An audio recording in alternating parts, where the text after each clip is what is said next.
Vinton and Xavier Vargas. While this was not a big project for them, they recognized it was a very important project for the city and our history.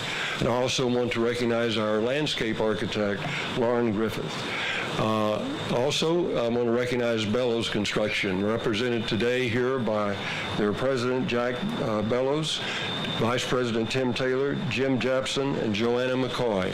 And I also want to say they too, this is not a big project for Bellows, but they put their heart, soul, passion into this project because, again, it was important for Houston and our history.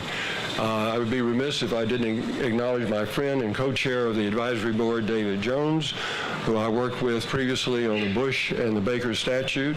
And as a note of bipartisanship, I thought it was important that for most of the time we worked on this, David's day job was being chairman and president and CEO of the George and Barbara Bush Foundation.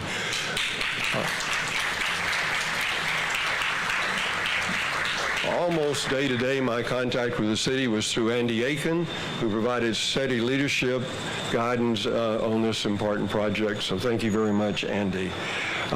He's not here today, but I know Lucy and Linda Bird would appreciate this. I want to acknowledge Mark Updegrove, who is the president and CEO of the LBJ Foundation that provided us guidance and substance during this project. I also want to thank many donors, which I will, but I wanted to acknowledge the Sultana Moez Mangaji, particularly because they have brought a very special guest with them, Al-Karim Ali Dina, who heads the Aga Council Foundation for the United States. So why don't you stand? We're so grateful you're with us here today. I want to thank all of our donors, which is impossible, but you have a program and all the names are listed in the program. But I must single out at least one major donor, and that is Ambassador Hussein Ansari and his lovely wife, Shala. It's not an exaggeration to say that we could not have gotten this project very far without their generosity. Ambassador Ansari was formerly an ambassador in Washington during the Johnson presidency and knew President Johnson and the Johnson family very well. I also want to acknowledge our advisory board, especially Commissioner Rodney Ellis, Harry Reisner, David Redford, Arthur Schechter, and Earl Hesterberg for their efforts and their support. So thank you very much. Many often referred to this project as a statute, and I always corrected them because, as you can see, this is a monument designed to tell the significant accomplishments of the Johnson presidency. You entered through the granite walls with two bronze eagles, also by Chaz Fagan, with significant quotes of President Johnson on the Civil Rights Act of 1964 and on the U.S. space program. The monument consists of two semicircles. Right behind you is the semicircle focused on President Johnson's significant contributions, as Vice President Harris said, in leading the U.S. space program literally from its inception to within months of Neil Armstrong and Buzz Aldrin walking on the moon. It is there that we brought together the two existing granite memorials to the Challenger and Columbia Space Shuttle astronauts to better highlight them, and we added a new memorial to the Apollo 1 astronauts who lost their lives in testing the Apollo 1 capsule. Behind you, as you will see, the Apollo 1 memorial reads as follows. Memorial to the three Apollo 1 astronaut crew members who tragically lost their lives in a cabin fire on January 27, 1967, while testing the Apollo 1 module at Cape Kennedy Air Force Station Launch Complex in connection with the planned first low Earth orbital mission to further the Apollo program's goal of landing the first men on the moon by the end of the decade. Commander Pilot Virtual I. Gus Grisham, Senior Pilot Ed White, Pilot Roger B. Chafee. Now let's pause for a very brief moment of prayer and reflection for the lives they gave for their country. All right, now in the second semicircle, right here, consists of a 8-foot sculpture of President Johnson at the height of his presidency, standing not on a pedestal, but appropriately standing on red granite from the hill country. He's standing in front of a wall listing his major legislative achievements, and on the ground, as you will see, are timelines of President Johnson's history. And on the reverse side of the wall is a major quotation from President Johnson in very large granite letters upon signing the 1964 Civil Rights Act. These two semicircles are joined by a path containing 5 granite pylons describing President Johnson's legislative achievements in the areas of civil rights, education, environment, and immigration, along with a 5th pylon on the Vietnam War. In addition, there's an app beside each pylon so visitors can hear President Johnson speak on the designated subject matter. These 5 pylons, with the benches that separate them, are well lit at night, along with a statue and the American flag, so this monument can be visited 24 hours a day. Thanks to Mayor Turner and the city, a stretch of about 10 blocks of Bagby Street has undergone a major, I think, $22 million transformation, adding wide and decorative sidewalks, bike lanes, foliage, which coincidentally greatly enhances the entrance to this monument. With the new LBJ monument, we will have actually a series of monuments and statues along Bagby Street, starting at the old Barbara Jordan Post Office, and now in Frank Lou's Post H-Tex project, there will be a monument to Congresswoman Barbara Jordan. Sheila Jackson Lee now holds her seat in Congress. Across Franklin Street on Bagby is the George Bush Monument, and across the bayou is the James Baker Monument. Down Bagby Street, we have today the LBJ Monument, and further south from here at the Barbara Bush Literacy Plaza in front of the Central Library, there will be a seated sculpture of Barbara Bush.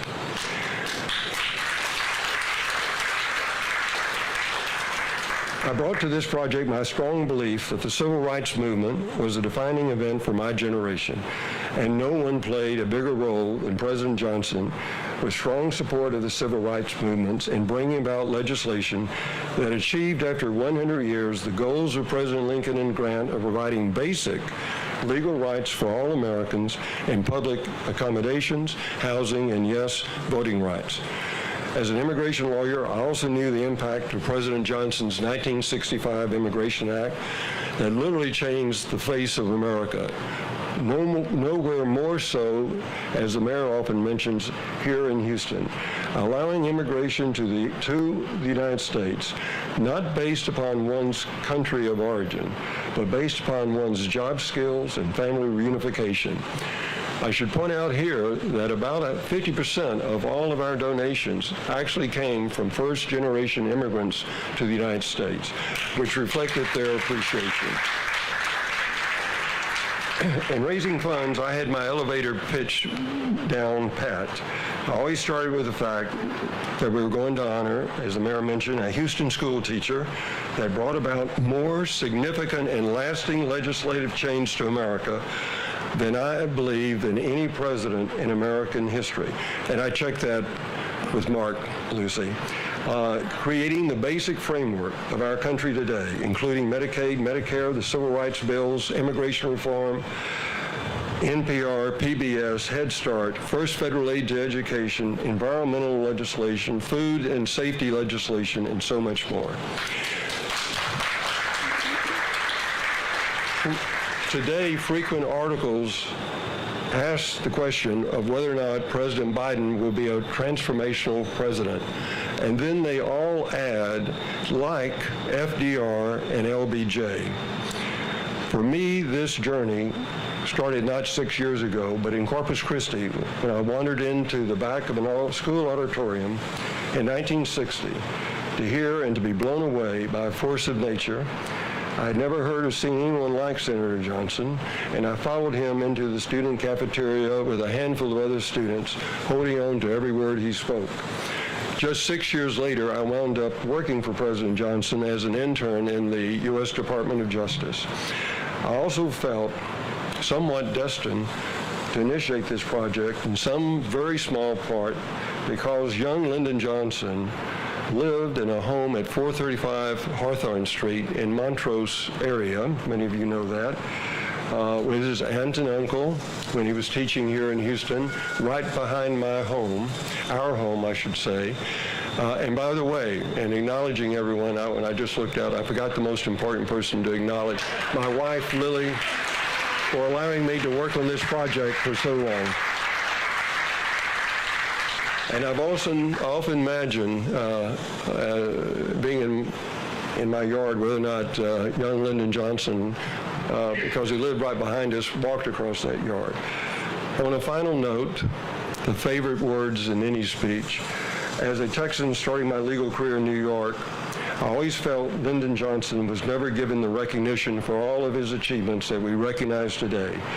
And I've been so pleased, though, that President Johnson, in the Houston area at least, has been honored by the naming of NASA's Johnson Space Center,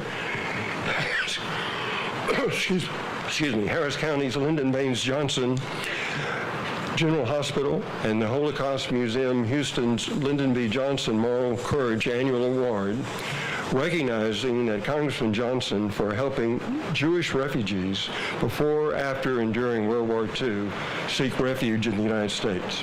So I end with the hope that we have taken another step today towards shining a bright light on the fact that Houston was home to a teacher who, as one of our greatest presidents, literally opened up our country's hopes and opportunities for so many. Thank you very much.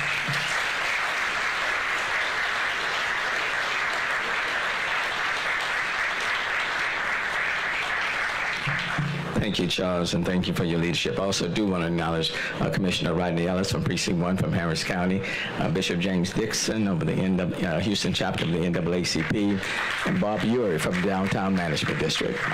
Okay. And we look forward to visiting this beautiful site for years to come. Thanks, Charles. Today we have with us the Dove Award winner and Grammy nominee, Brian Courtney Wilson. He will perform a medley of We Shall Overcome and Worth Fighting For. Brian Courtney Wilson.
Children, don't you get weary.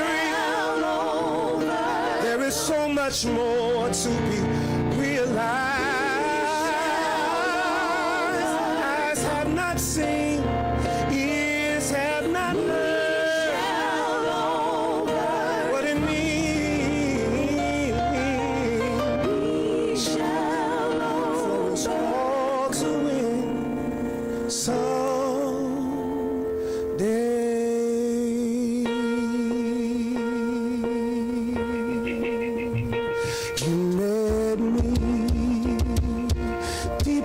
Despair to show me you would never leave me there.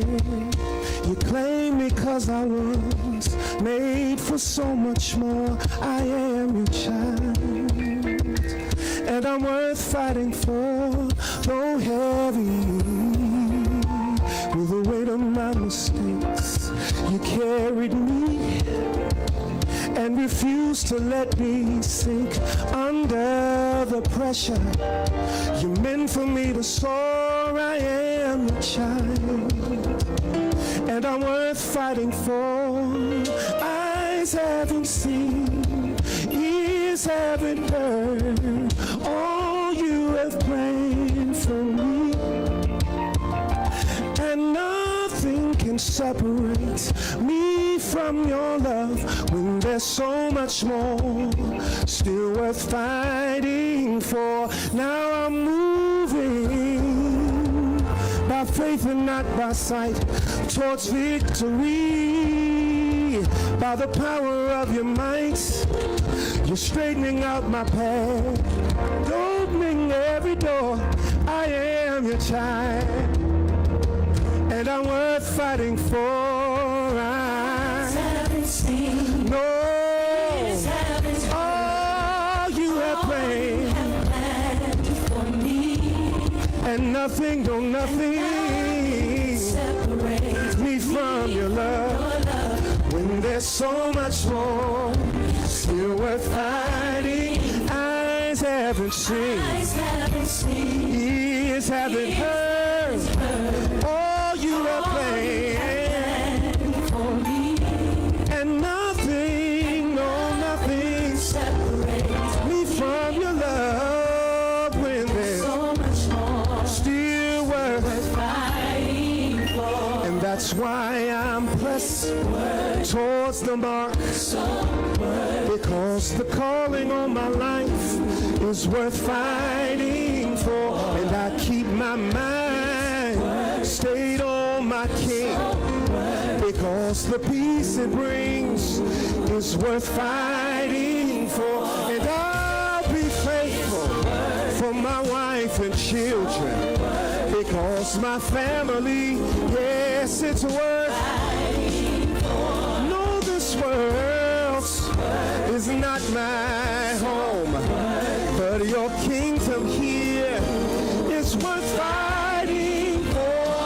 I got a mansion over in glory, and my new home is worth fighting for. Till I see it, I'll shout hallelujah here, 'cause my praise is worth fighting for. Oh, hallelujah, it's worth it. Hallelujah, so worth it. Hallelujah, life with you is worth fighting for. Hallelujah, it's worth it. Hallelujah, so worth it. Hallelujah, life with you. Eyes haven't seen, ears haven't heard, still worth fighting. Eyes haven't seen, ears haven't heard. There is so much more still worth fighting for. Oh, yeah. There is so much more still worth for.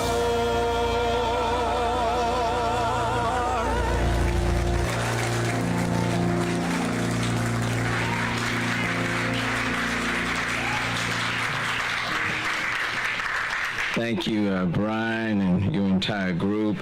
And it is worth fighting for.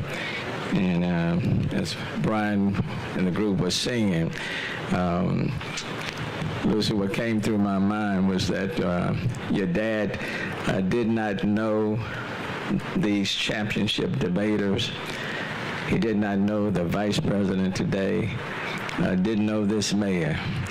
But he was not just fighting for children that lived during his lifetime. He was fighting for children that had yet to come. And that's what. And I don't want us to lose the sight of the fact this is an outstanding monument that you will see. But we salute more than a monument today. Okay? So thank you, Brian. Our next speaker is no stranger to the public. We remember her as a young girl in the White House who is now an accomplished businesswoman and philanthropist. Ms. Lucy Baines Johnson is chair of the board and manager of the LBJ Asset Management Partners, as well as chairman of the board of Business Suites, which she co-founded with her husband. She is on the board of directors of the LBJ Foundation and has served on multiple civic boards, raising funds for the Lady Bird Johnson Wildflower Center and the American Heart Association, acting as trustee of Boston University and as a member of the advisory board of the Center for Battered Women, and someone who continues to carry out her father's legacy. Please welcome Miss Lucy Baines Johnson to the podium.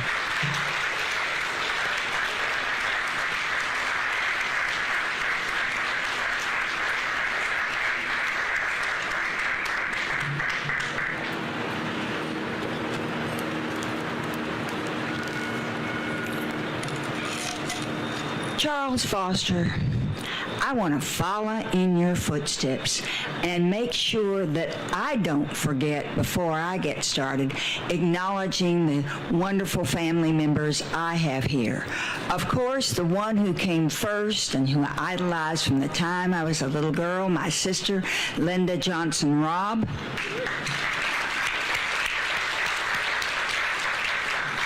The love of my life, Ian Turpin, my husband. Ian's my granddaughter, Annie Turpin Mooney. And my mother's namesake, Claudia Robinson Covert, the child of my child, Nicole Marie Nugent Covert.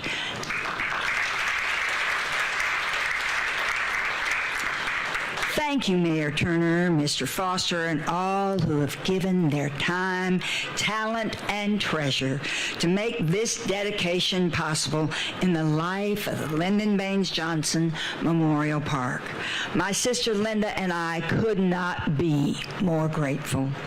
Mayor Turner, Mayor Wonderful, our father would have been deeply gratified by your part in this great day. However, he would have been proudest of your leadership in this great city he loved.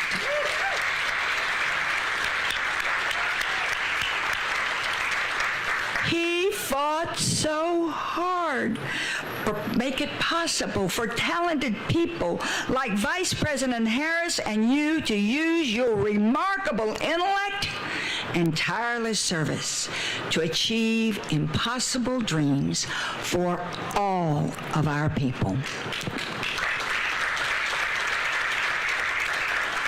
Vice President Harris's achievements for our nation and your achievements for this city he loved would have been his dream come true. And before I go any further, I can just got a message from heaven that said, Lucy Baines, if you don't acknowledge those wonderful debaters and let them know how proud I am of them, you're going to be in big trouble.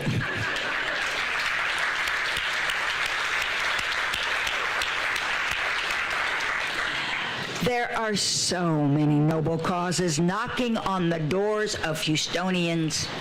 So when Charles Foster asked our family to support a memorial to our father here, we understood this thoughtful idea might never materialize. I thought this because I hadn't yet come to know Charles Foster. Charles, like Lyndon Johnson, is a force of nature when it comes to a cause that he believes in. He has brought together leadership without equal for this project, and he's made it happen with his wonderful co-chair, Mr. Jones. In our family, we have come to use Charles Foster's name as a verb.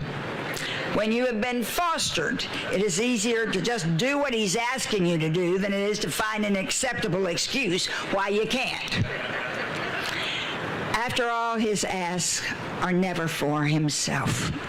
They're always for a cause bigger than any single individual. They are for the community good, and good is what Charles Foster is all about. We are so proud of Charles's outstanding fundraising committee and every donor, big and small. The revered architectural firm Gensler and its talented architects for this project, C.K. Pang and Laura Steinberg, and to our contractors, W.S. Construction Corporation, represented, as Charles has already indicated, by its president, Jack Bellows, and Vice President Tim Taylor. We thank you all from the bottom of our hearts.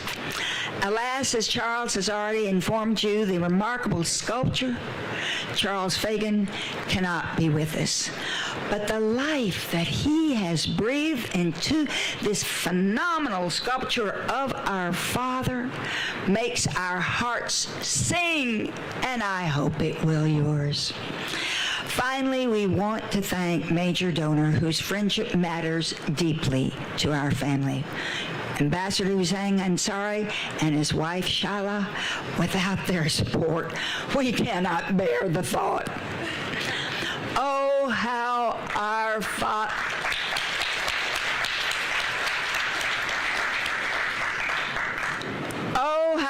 Father loved this city.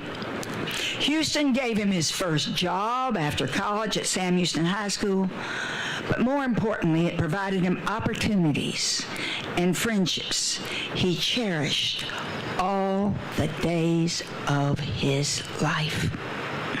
And Houstonians helped him every single step of the way. Lyndon Johnson's Great Society was all about helping people of all walks of life, regardless of their color, creed, ethnicity, or income, to have the chance to fully participate in this country. His fight for social justice was all so very, very personal. My father signed the 1964 Civil Rights Act on my 17th birthday, eradicating legalized apartheid in our country. No one has ever gotten a better birthday present than that.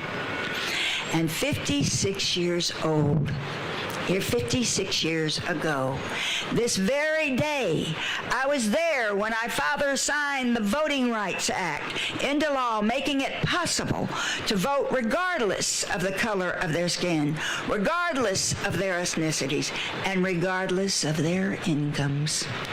This law made it possible for our people, all of our people, to have a voice against inequities in our country and a chance to fully flourish in our society. And flourish Houstonians have done. I look out and see your Congresswoman, Sheila Jackson Lee, and my good friend, Miss Congressman Green, and I think to myself, wow, how blessed we have been. And I couldn't be more grateful.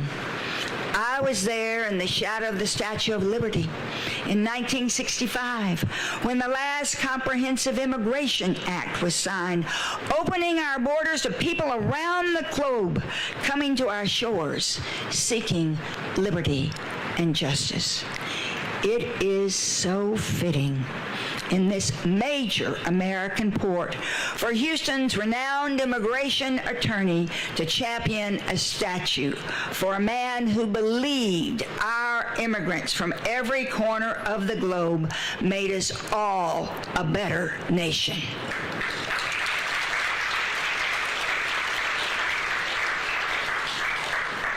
And now we meet at Tranquility Park, where we honor the great astronauts of Apollo 1.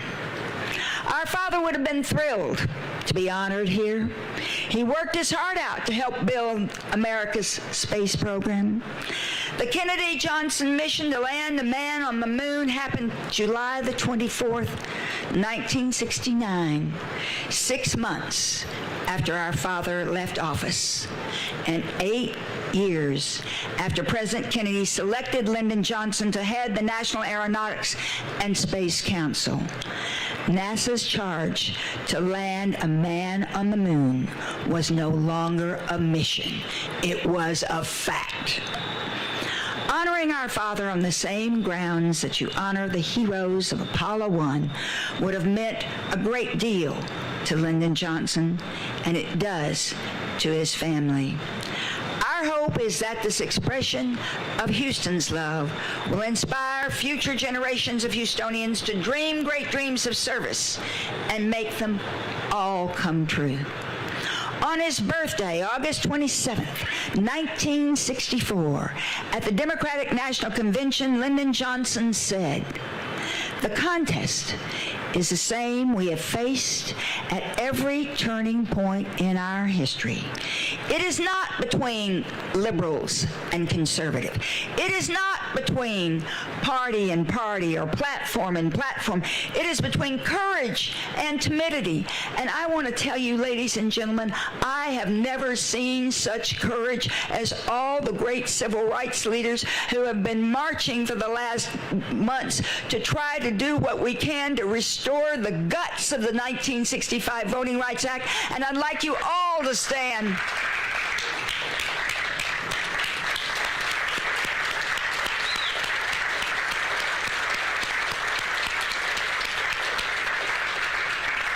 In 1964, the great civil rights leaders really wanted my father to include a provision for voting rights then.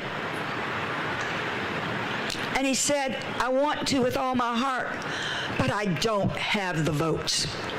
You leaders, you go out, you get me the votes," and you did, and so we must again. It is between those who have vision and those who see what they can be and those who only want the status quo. It is between those who welcome the future and those who turn away from its promises. That's Lyndon Johnson's quote. But Lyndon Johnson welcomed the future and all of its promises. He sought to build a great society that provided decent education, health care, clean air and water, support for the arts and the humanities, social justice for all of our people, knowledge that comes from the exploration of earth and space. He sponsored hundreds of laws to make all of this possible, and Houstonians were there with him every step of the way. You delivered not just tributes, but track records to Lyndon Johnson's work for a great society. You have made the International Space Center that bears his name a beacon of hope around the globe. When we made our final departure from Washington to Texas, that cold January day in 1969, there was a rope line of well-wishers. A familiar hand reached out to my father. It was the hand of George Herbert Walker Bush, a then young Houstonian congressman whose father had served in the Senate with Lyndon Johnson. And my father said, "George, why on earth are you here? You ought to be back at the Capitol celebrating with your fellow Republicans." George Bush's answer was simple. "I have come to say goodbye to my Texas president. It's the right thing to do."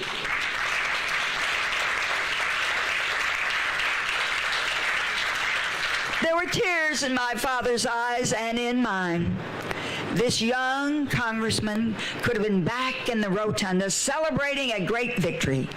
Instead, he stood by us. Years later, the Lyndon Baines Johnson Foundation was blessed to stand by that former young congressman and did the right thing. Rodney Ellis, member of our foundation, is also here, and I want to acknowledge, Rodney, how grateful my family is for that support. We presented the Liberty and Justice for All Award to President George Herbert Walker Bush for his lifetime of selfless public service to our nation. It is our highest award for a public servant, and no one deserved it more. It was simply the right thing to do. Doing the right thing is what Houstonians have done in times of trial and times of triumph for countless families, including ours. That's why being here for this dedication service means so very much to generations of our family. My hope is when people seek comfort from the tarmacs of life, they will come to this park and gaze upon a statue of Lyndon Johnson and recall how much our father cared and how hard he tried for Houston and for all of us. Thank you from the bottom of my heart.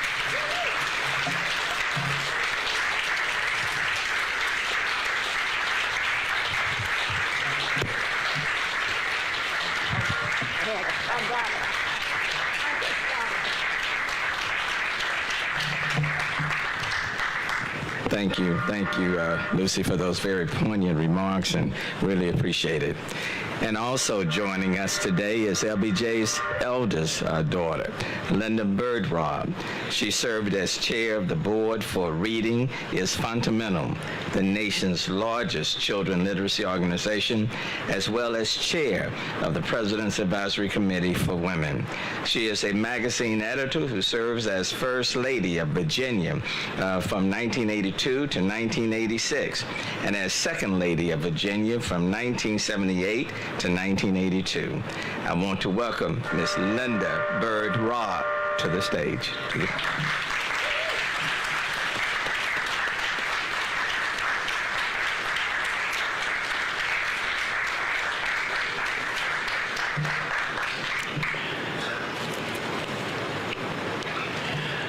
Well, as they say in the Senate, my husband was there for 12 years. I'd like to make a point of privilege and recognize Linda Gale White.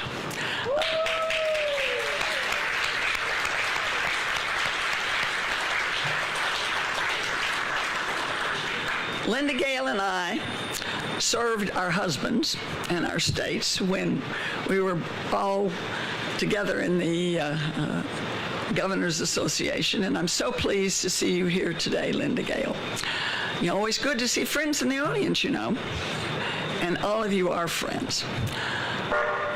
I am very proud to be here that you are recognizing that Lyndon Johnson's commitment to education, probably nothing in his life changed him and gave him more perspective than when he taught those children in Cotulla, seeing these children who were disliked just because they happened to be Mexican American, and people who didn't believe that they could do what everybody else could do.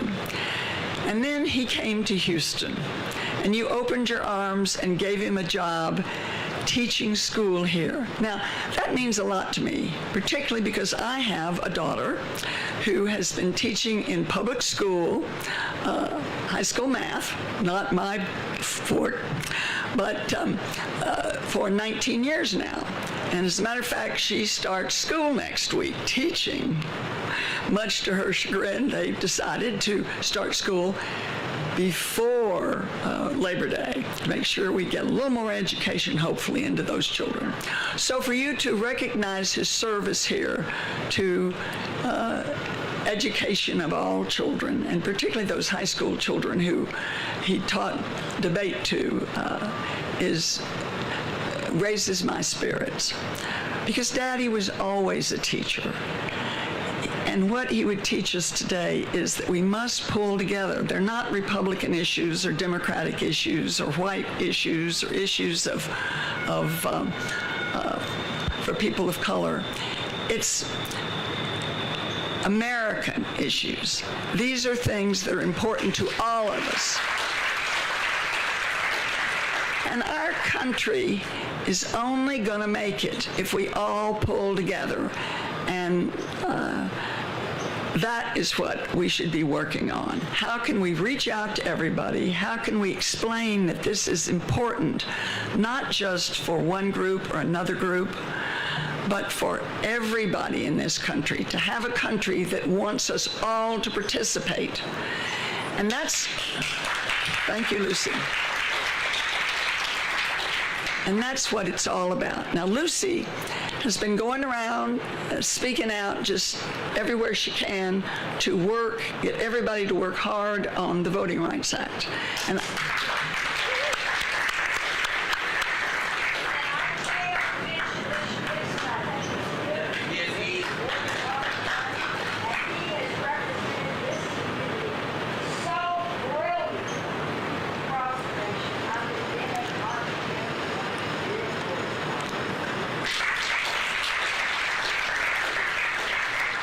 well, on that note, I will close. As somebody who's been married to a politician, I said I would never marry a politician. I didn't want to go into that. But the time Chuck got into it, you know, he started off as a Marine, and that's his first wife, the Marine Corps. I'm just his second. And we've now been married going on 54 years, so I get used to it. But I think that we all need to pull together, and that's what we can do. You look out at y'all, and I see so much potential from these young debaters. Let's all go out and try to educate the country and try to work together to find a way to solve the problems that we all have. These are not problems of any one group. These are problems of all of us. It makes a difference what happens in the environment for my grandchildren. It makes a difference that we can appeal to everybody, because it's not going to be a success if we don't all sign on. So I thank you today, and as a wise old man told me, who also had to have been involved in politics, said, I never heard a bad short speech. Thank you.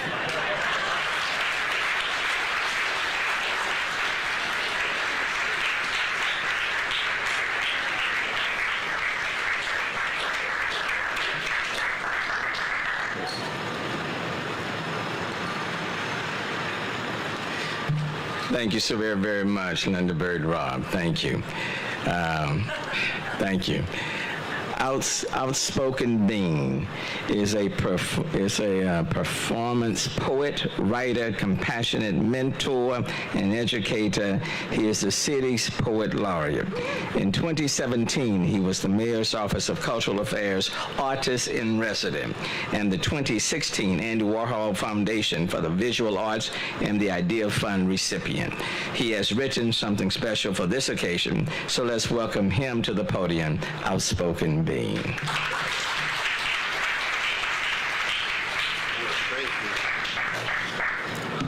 Good morning, everyone. Oh, wow, y'all sound like a Friday crowd, a Friday crowd for real.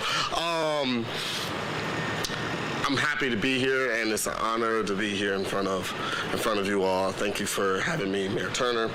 Let's get into it. When you first see a live oak tree, not just a southern one, but a Texas live oak, right? The wingspan of the branches may first capture the attention of how the roots carve deep, forcing the ears and grounds to equally listen, maybe even be described as intimidating. I will do my best. That is all I can do. Words spoken from a man who was just sworn in to be the nation's 36th president. The thing about the Texas live oak tree is that it is widely known to be drought intolerant. So when the lifeblood of a country is taken away, maybe we need someone who is rooted, right? For someone who sees the value in the callus of a handshake more than being a sophisticated gentleman. With the silver spoon that he had was actually a wooden one, to speak to Americans the way elites just couldn't.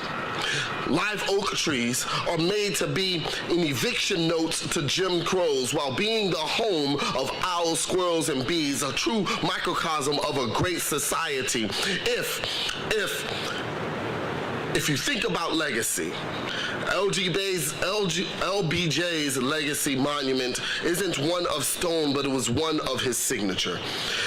Only a former Houston teacher would know the might that is within a well-executed pen. From voting rights to civil, all of this has been championed by him. So this poem is for the Texas live oak tree, Lyndon B. Johnson, with the roots for the roots that were digging loyal, and the bark that has a bite, and it was adaptable to all soil. Thank you.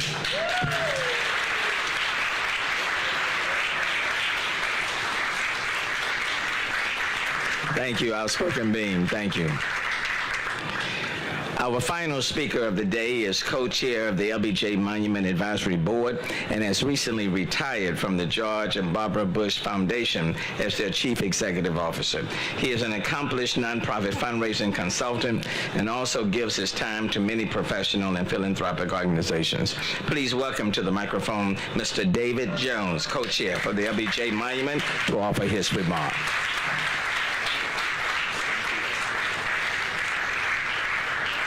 Thank you, Mayor. Thank you, Mayor Turner. I heard a little applause when the mayor said our final speaker of the day. But what a distinguished crowd. Thank you all for being here on this delightful August morning in Houston. It's a pleasure to have you here. It was my honor to serve as Charles' sidekick on this project. Mayor, thank you, as Charles said, for allowing us to create this monument in a city park. We now know from hearing Lucy's comments that you were fostered into allowing us to do that. There was no way that you were going to say no. I want to just second Charles' acknowledgments and thank all of our donors. None of this would have happened without so many generous people who contributed. He's already mentioned Hushang and Shala Ansari, who are with us this morning. I want to add one acknowledgement, and that is to the Brown Foundation. Another one of our lead donors, very important gift early on. Herman and George Brown, as many of you know, had a very special relationship with President Johnson. And we're delighted to have with us this morning Mike Studi, with the Brown family. And thank you, Mike, for helping us secure that support from the foundation. Well, some of you may have been wondering if we were ever going to unveil this statue. There actually is a statue under that wrap. And we're going to do that now in one moment. However, one official piece of business that we need to conduct before we do that. Charles, would you join me again here? And Mayor, would you join us, please? So Mayor Turner, on behalf of Charles Foster and other members of our advisory board, our donors, the Johnson family, we hereby formally convey this monument to the city of Houston and to the citizens of Houston.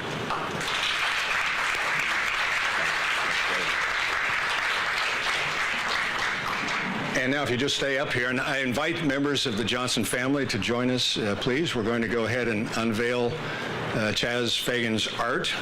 And by the way, this will be the final step in this great program this morning. Thanks to all of our great program participants. So once we have unveiled this, please come forward and get a closer look if you'd like, take pictures if you'd like. And while we unveil this, let me just mention that as a nod to President Johnson's storied leadership qualities, we think that Chaz Fagan has created a statue that will not just reside in this park, but will preside in this park.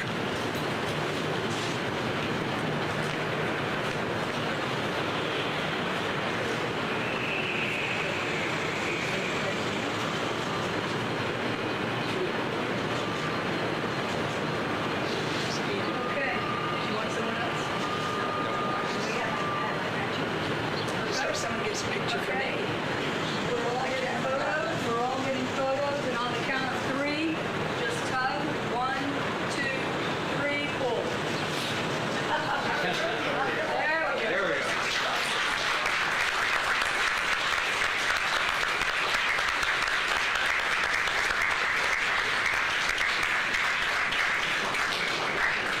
Thank you all for coming.